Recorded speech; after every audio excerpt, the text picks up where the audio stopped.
Assalamualaikum guys. Okey, jom kita tengok rumah sewa di Subanjaya ni. Bawah 1,000 je guys. Okey, jom kita tengok bilik nombor 1. Okey. Disebabkan rumah ni dia ada 2 bilik, 1 bilik air saja. So aku amat recommend untuk yang small family ataupun untuk orang bujang ataupun untuk yang baru kahwin nak cari rumah murah-murah saja. So aku recommendkan rumah ni. So aku tunjukkan dekat korang semua, ini tempat mesin basuh. Korang letak kat sini mesin basuh.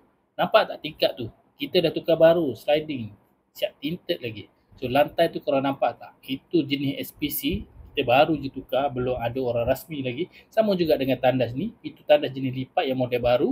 So tandas pun baru, belum ada orang rasmi juga. So ini bilik nombor 2 guys. Cantik tak? So nampak pemandangan daripada ruang tamu ni memang luas lah. So korang boleh letak sofa dekat situ, dekat tepi ni korang boleh letak meja makan. Syok tak nampak?